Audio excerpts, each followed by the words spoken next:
আচ্ছা, আমরা জাতীয় নাগরিক পার্টি এনসিপির পক্ষ থেকে দেশ গড়তে জুলাই পদযাত্রায় আজকে আপনাদের জেলা চাঁদপুরে এসেছি। আমরা প্রথমেই অত্যন্ত দুঃখের সাথে আমরা স্মরণ করতে চাই আমাদের কিছুদিন আগে, 2 দিন আগে যে মাইলস্টোন কলেজের আমাদের একটা একদম অনাকাঙ্ক্ষিত হৃদয় বিদারক যে ঘটনা ঘটেছে। এই হৃদয় বিদারক ঘটনায় অসংখ্য নিষ্পাপ ভাই বোনকে আমরা হারিয়েছি। আমরা সেই শোক সন্তপ্ত পরিবারের প্রতি আমাদের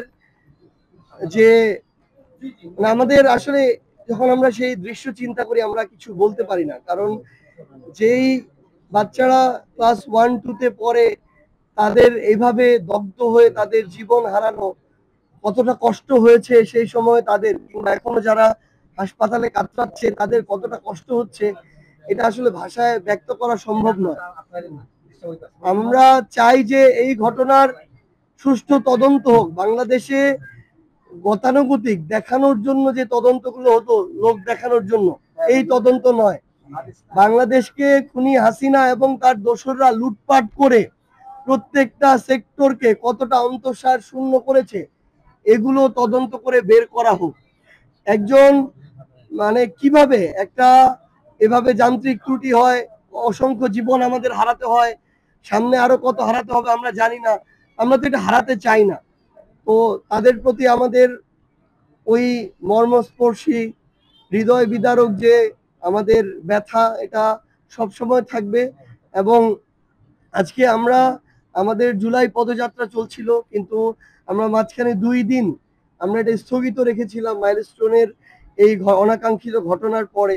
আজকে আমরা একটু ভিন্ন আঙ্গিকে আমাদের যারা মাইলস্টোনে আমাদের জীবন হারিয়েছেন, গুরুতর আহত হয়েছেন, তাদেরকে স্মরণ করে আমরা আজকে একটি শোক র্যালি করব, শোক যাত্রা। এবং আমরা তাদের এই ঘটনার সুষ্ঠু তদন্ত সাপেক্ষে যারা দায়ী তাদের আমরা বিচার চাইব। এর পূর্বে আমাদের যারা জুলাই অভ্যুত্থানের শহীদ পরিবার ছিল, আহত যোদ্ধা ছিল, আমরা তাদের সাথে কথা বলেছি। আমাদের মায়েরা কান্না করতে করতে তাদের চোখের পানি শুকিয়ে গিয়েছে। আমাদের মায়েরা এখন আর কান্না করতে পারে না, কিংবা যদি কান্না শুরু করে তাদের বুক ফাটা কান্না শুরু হয়। তারা এখনো জ্ঞান হারিয়ে ফেলে কান্না করতে করতে। তো আমাদের এই তো 1 বছর তো হয়ে গেল, আমরা তো নতুন আরেক জুলাই এসেছি, কিন্তু আমরা তো এখনো দৃশ্যমান বিচার লক্ষ্য করছি না। যতটুকু বিচারের অগ্রগতি হওয়া দরকার ছিল আমরা এতটুকু লক্ষ্য করছি না। এই অন্তর্বর্তীকালীন সরকার এবং বিচারের সাথে সংশ্লিষ্ট যে কেউ এই ঘটনার জন্য দায়ী, যারা সবচেয়ে বেশি ছিল, খুনি হাসিনা থেকে শুরু করে তার যে দোসররা সরাসরি এই নির্দেশের সাথে ছিল, বাস্তবায়নের সাথে ছিল এই হত্যাকাণ্ডের, এই গণহত্যার, তাদের দৃশ্যমান বিচার, রায় এবং কার্যকর হওয়ার পূর্ব পর্যন্ত এই বাংলাদেশে অন্তর্বর্তীকালীন সরকার কিংবা বিচার বিভাগের সংশ্লিষ্ট যারা রয়েছে, আসিফ নজরুল স্যার থেকে শুরু করে আমাদের বিচার বিভাগীয় যারা রয়েছে, তারা যেন অন্য কোনো কিছু চিন্তা না করে। তারা অন্য কোনো কিছু চিন্তা করলে আমাদের এই শহীদ মায়েদের উপর দিয়ে তাদেরকে যেতে হবে। আমরা তাদের যে ব্যথা আজকে দেখছি, এখনো তারা অনিশ্চিত যে তাদেরকে আজকে থেকে কয়েক বছর পরে কেউ অন্য কোনো ভাবে ট্যাগিং করবে কিনা। তারা এই নিশ্চয়তার জন্য জুলাই সনদ চায়, এই জুলাই সনদকে তারা সংবিধানে অন্তর্ভুক্ত চায়।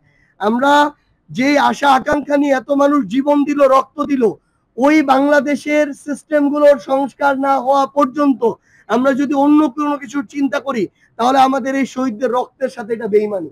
আমরা যেন এই বাংলাদেশে কেউ এই বেইমানিটা না করি। আমরা সবাই একসাথে বিচার, সংস্কার এবং জুলাই সনদের জন্য লড়ে যাব, এবং অবশ্যই আমরা এটা আদায় করে নিয়ে আসবো। বান্ডেল থাকলে প্রতি সেনমানিতে টাকা বাঁচবে। বিকাশ সেনমানি বান্ডেল কিনে জিতুন প্রতি লেনদেনে।